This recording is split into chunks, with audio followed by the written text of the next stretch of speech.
लकड़ी की शानदार चमकती मेज पर खाना लगाते समय चांदी जड़ी अपनी पसंदीदा चॉपस्टिक को करीने से सजाती हुई मिदोरी ने साकुरा को पूरे लाड़ से पुकारा। साकुरा, साकुरा, रा रा रा रा रा, खाना तैयार है। देखो, आज मैंने तुम्हारी पसंद की आजी फुराई बनाई है। ब्रेड के चूरे में लिपटी भुनी हुई आजी मछली साकुरा को बहुत पसंद थी और वो अपने खास अंदाज में उस पर नींबू वाला सॉस डालकर खाती थी। कभी कभी तो मिदोरी के दांतों में खट्टापन घर लेता उसे देखकर। पर जब साकुरा खाने के बाद संतुष्टि भरा चटकारा लगाती तो मिदोरी के भीतर हर बार माँ जाग उठती और वो आंखों में 9 महीने भर साकुरा को निहारने लगती। उसे लगता कि गर्भनाल अभी कटी ही नहीं है। जापानी वसंत को देखने दुनिया भर से लोग आते हैं और चेरी के फूलों यानी साकुरा से लदे बिन पत्तों वाले पेड़ों को अचरज से देखते हैं। जब मार्च के अंत में इन्हीं खिलते फूलों के बीच नर्स ने मिदोरी के हाथों में एक जीते जागते गुलाबी फूल को रखा और वो उसकी हथेलियों पर कुनमुनाया, तब उसके मुंह से भीगा सा एक शब्द निकला था, साकुरा, रा रा रा रा रा। और फिर उसके कई साल खुशबू से भर गए थे। साकुरा बचपन से ही चंचल और बहुत होशियार थी। हर बात जल्दी से सीखती और अपनी हरकतों पर खुलकर हंसती। नानी और माँ दोनों को सारा दिन उलझाए रखती थी। मिदोरी ने इस बार थोड़ी बेचैनी से फिर आवाज लगाई, साकुरा बेटा, आ जाओ ना, मैं खाने पर तुम्हारा इंतजार कर रही हूँ। कोई जवाब न पाकर मिदोरी समझ गई थी कि माँ वाला हथकंडा अब काम नहीं आएगा। भले ही वो आज आजी फुरई बना ले या कुछ और कर ले, पर अब साकुरा खाना खाने बाहर नहीं आएगी। बहुत जिद्दी है। अड़ गई तो बस अड़ गई। 12 साल की उम्र में ही अजीब सा बड़प्पन दिखाती है और कभी कभी रहस्य भी बन जाती है। मिदोरी थोड़ी देर इंतजार करती रही और फिर चुपचाप उसके कमरे में गई। जाकर देखा तो उसका कमरा सूना था। अचानक मिदोरी को याद आया कि साकुरा तो नर्सिंग होम गई है। डॉक्टर ने फोन पर बताया था कि साकुरा को थोड़ी देर में घर भेज देंगे। उफ, क्या हो गया है उसे? कैसे भूल गई? अचानक उसे लगा कि वो बहुत बीमार हो गई है। उसे अल्जाइमर जैसा कोई रोग हो गया है शायद। लेकिन जो भूलना चाहिए वही सब क्यों नहीं भुला पाती? मिदोरी खाने की मेज पर आकर निढाल सी बैठ गई। उसे याद आया कि ऐसे ही एक दिन दबे पांव साकुरा के कमरे में गई थी तो साकुरा थिरक रही थी बिना किसी संगीत के। जब साकुरा की नजर उस पर पड़ी तो उसने कंधे घुमाकर अपने कूल्हे नचाए और बांध तोड़ती नदी से गुस्से में बाहर भाग गई। उसे देख मिदोरी का रुआं रुआं कांप उठा। रूह कहीं और पहुंच गई थी उसकी। उफ, ये कौन है? ये कौन है? उसकी साकुरा तो नहीं। जापानी खून नस नस से शालीन और सभ्य। फिर ये कौन झांक रहा है उसकी बेटी के भीतर से? अपनी बेटी में एक अलग ही देश दिखाई देने लगा उसे। ये कौन सा ज्वार है जो बेटी के शरीर से? मिदोरी अकेली ही खाना खाने लगी और बीते दिनों में खो गई। उस दिन उसे यकीन नहीं हुआ था जब टीचर ने घर पर शिकायत भरा ईमेल भेजा था।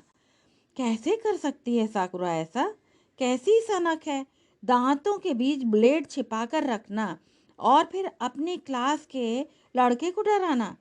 कभी किसी की चोटी खींच लेना तो कभी किसी का सामान छिपा देना। क्यों कर रही है वो ऐसा? कितनी बार माफी मांगनी पड़ी थी मिदोरी को। साकुरा का व्यवहार उसके पूरे वजूद पर सवालिया निशान लगा देता था। बालों को गहरा हरा और नीला रंग दे दिया था उसने। सामने के बालों की एक लट में मोती पिरोकर पीछे खींच रबर लगा लेती। जो पॉकेट मनी मिलती उसे इन्हीं सब में खर्च करती। एक बार मिदोरी साकुरा के साथ पियानो शो देखने गई, पर साकुरा कुछ ही देर में ऊँघने लगी और बाहर जाने की जिद करने लगी।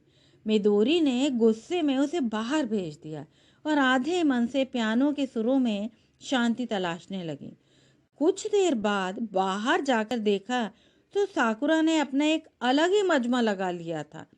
सड़क पर प्रदर्शन करते एक कलाकार के साथ कंधे पर छोटा सा ड्रम रखकर बजाने लगी। लोग शांति से खड़े होकर सुन रहे थे और कुछ वहां रखी सीडी खरीद रहे थे। साकुरा का व्यवहार हर चढ़ते दिन के साथ बिगड़ता जा रहा था। कुछ समय बाद मिदोरी को इस व्यवहार का विज्ञान समझने के लिए मनोवैज्ञानिक के पास जाना पड़ा। उसने बताया कि वैसे तो साकुरा सामान्य है, लेकिन शायद उसके जीवन में पिता की कमी ही इस उद्दंडता का कारण है। मिदोरी के सामने फिर एक सवाल आन खड़ा हुआ। साकुरा के पैदा होने के कई साल बाद तक मिदोरी दहशत में रही। उसे डरावने सपने आते और वो रात को ही साकुरा को उसके बिस्तर से उठाकर अपने साथ सुला लेती, कसकर पकड़ लेती उसे, कोई उसकी दौलत उससे छीन न ले। घबराई सी रहती थी कि किसी दिन साकुरा अपने पापा के बारे में सब कुछ पूछने की जिद करेगी तो कैसे बता सकेगी पूरी कहानी। मिदोरी झटके से फिर टेबल पर लौटी।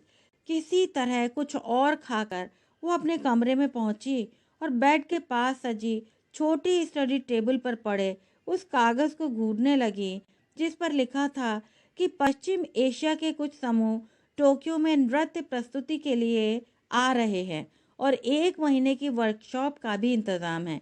बच्चे स्कूल की ओर से रोज डांस सीखने जा सकते हैं, लेकिन अभिभावकों की सहमति चाहिए। मिदोरी के मन में दूसरे देश से जुड़ा एक डर था, इसलिए साकुरा को दूसरे देश के पूरे हालात बताती रहती और ऐसी फिल्में दिखाती जिनमें गरीबी की वेदना भरी होती। महिलाओं के खिलाफ होते अपराधों के बारे में सुनती और अपनी बच्ची के बारे में सोचकर कांप उठती। नहीं नहीं, वो अपनी बेटी को कहीं नहीं जाने देगी। लेकिन साकुरा को कैसे समझाए कि जब उसकी क्लास के बाकी बच्चे आराम से डांस सीखने जा सकते हैं तो वो क्यों नहीं। क्या कहे मिदोरी, अपने डर को किन शब्दों में आकार दे। तलाक जापानी समाज में कोई बड़ी बात तो नहीं, महिलाएं आराम से रह रही हैं, हर तरह का सहयोग मिलता है और सम्मान में भी कोई कमी नहीं है। फिर यहाँ क्या डर है। डर है उस जोश का जो कभी कभी उसे साकुरा में नजर आता है। माँ बेटी के बीच सवालों ने अपना सिक्का जमा लिया है। एक छोर साकुरा थामे खड़ी है और दूसरा मिदोरी। साकुरा ने तो नानी को ही माँ मान लिया है, बस अपने कमरे में बंद रहती है हर समय। कितने दिन हो गए स्कूल नहीं गई, जबरदस्ती की तो अपने पैरों पर ब्लेड से कई जगह काट लिया।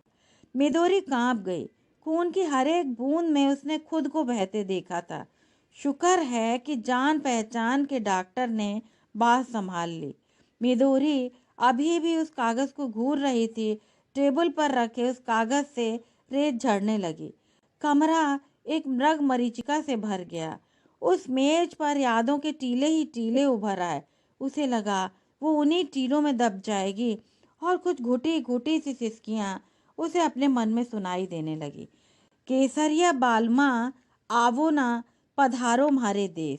सारंगी, तबला और खड़ताल एक दूसरे का सुर संभालते माहौल में रंग घोल रहे थे। कालबेलिया की धुन पर राजस्थान थिरक रहा है और साथ ही वो भी।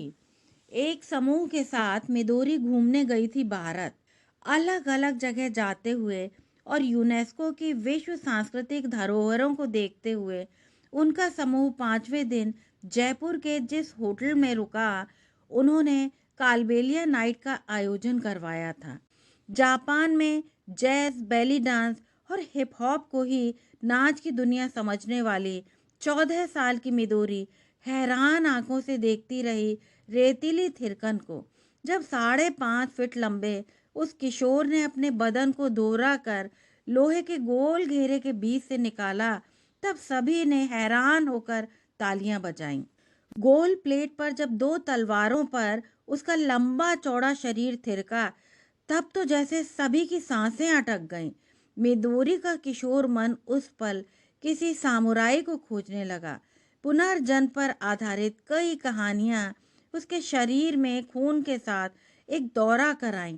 भैरव सिंह नाम के इस किशोर नट की समूह में अपनी एक विशेष जगह थी, और हाल ही में एक हादसे में अपने पिता को खो देने वाले भैरव पर सभी लाड़ प्यार लुटा रहे थे। मिदोरी को उसका नट होना अंग्रेजी की नोट जैसा लगा, और वो परिचय कि किसी रेशमी गांठ की तलाश में भैरव की पूरी आंखों की गहराई में उतरती रही।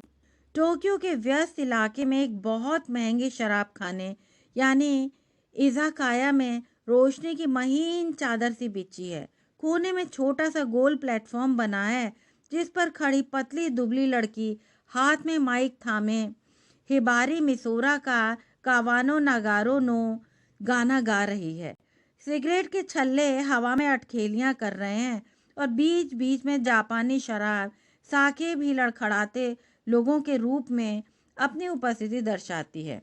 मिदोरी भैरव को गीत का भाव बता रही है कि हालात कैसे भी हों, जीवन में नदी की तरह बस बहते रहो।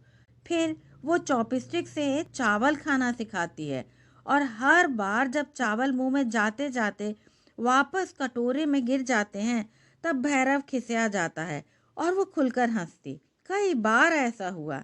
राजस्थान की हथकढ़ शराब तो भैरव छोटी उम्र से ही झेलता आ रहा था, पर साके पचा पाना इतना आसान नहीं लगा। भैरव ने कटोरा पकड़ा और हाथ से खाना शुरू कर दिया। इस बार खिसियाने की बारी मिदोरी की थी। जापान में लोक नृत्य के एक आयोजन में राजस्थान से कालबेलिया समूह को आमंत्रित किया गया था, और भैरव सिंह को साथ लाने का खास अनुरोध किया गया था, क्योंकि जो समूह इंडिया में भैरव के करतब देख चुका था, वो अपने साथियों को भी ये दिखाना चाहता था। जो किसी पॉप स्टार की तरह लंबे बाल तो रखता ही था, पर नई उगी मूछों की रोबीली छब जिसे ठेठ बनाती थी। जब वो बात करते समय मिदोरी को एकदम हवा में उछाल गोद में जकड़ लेता, तब वो अपने दोस्तों के बीच राजकुमारी हो जाती।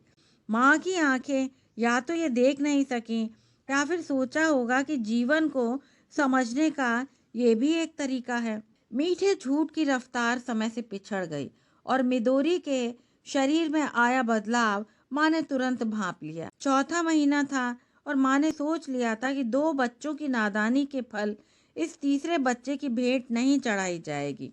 आनंद फानन में भैरव को टोक्यो बुलाया गया, और सिटी ऑफिस में जाकर नोटिस दिया। एक कागज का टुकड़ा और प्यार को खेल समझते 2 चढ़ते जीवन पति पत्नी बन गए। बहुत कोशिश की गई कि भैरव को कुछ काम सिखाया जाए, उसे जापानी समुदाय में उठने बैठने लायक बनाया जाए, पर जंगली फूल घर के कीमती बगीचे में आकर मुरझाने लगा था। भैरव सूखकर कांटा हो गया, और जो बात सबको हंसाती थी वही अब जी का जंजाल बन गई। दूसरी तरफ 2 डंडों के बीच बंधी रस्सी पर शान से चलने वाला भैरव समझ नहीं पाता था कि अपने ही घर में रहने के भी इतने नियम होते हैं, और हंसने रोने का तय पैमाना। राजस्थान के बवंडर से भी खौफ न खाने वाले भैरव को अपने कमरे से बाहर निकलने में दहशत होने लगी। हर तरफ उसकी खिल्ली उड़ाते चेहरे दिखाई देने लगे।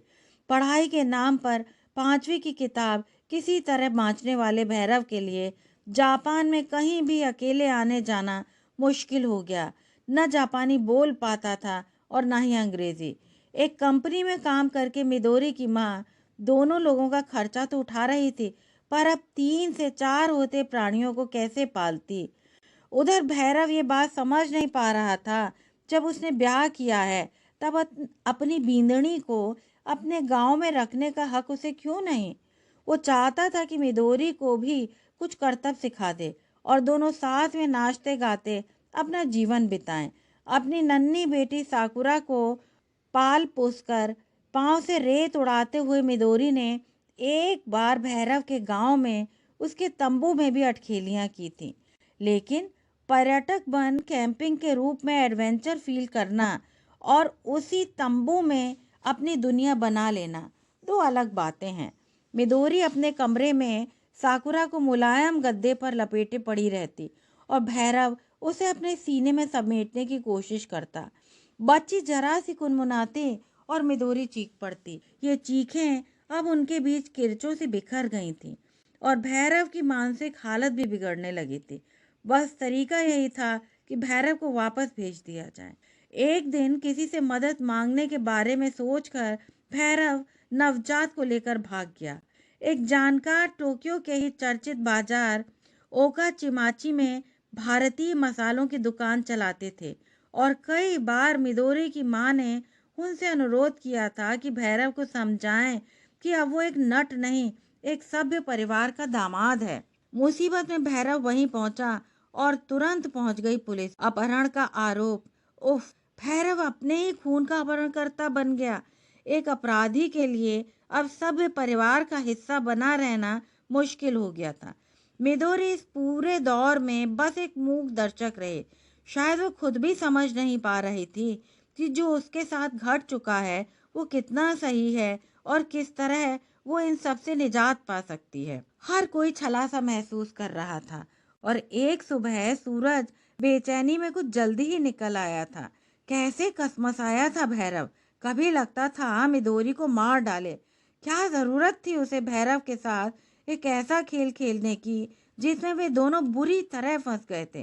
कभी लगता बस अपनी औलाद को किसी तरह अपने सीने से लगाए पहुंच जाए अपनी माटी में, जी भरकर चिल्लाए और शोर मचाए, फूट फूट कर रोए और लेटा दे अपनी रुई के फाहे सी उजली गुलाबी बेटी को रेगिस्तान के फर्श पर। उसके शरीर में दौड़ती रेत उस नन्ही बच्ची में वैसी ही चहक भर दे जैसी उसने अपने बचपन में महसूस की थी। सब धरा का धरा रह गया और एक अनजान देश में बिल्कुल पराया हो चुका वो नट अपने गंवारूपन के लिए हंसी का पात्र बन गया।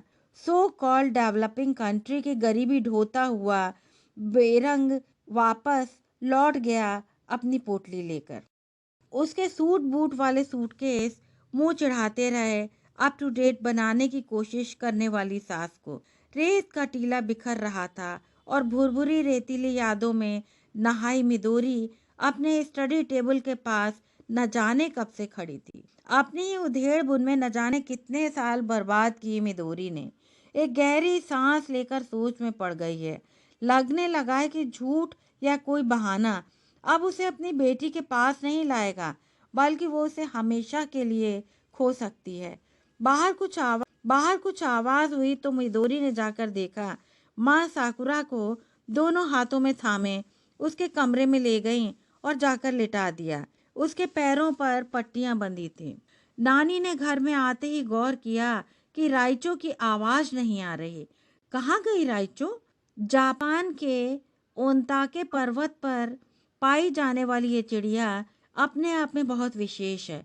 ये पहाड़ी पक्षी अपनी मीठी आवाज के लिए मशहूर तो है ही, लेकिन एक मान्यता का वाहक भी था।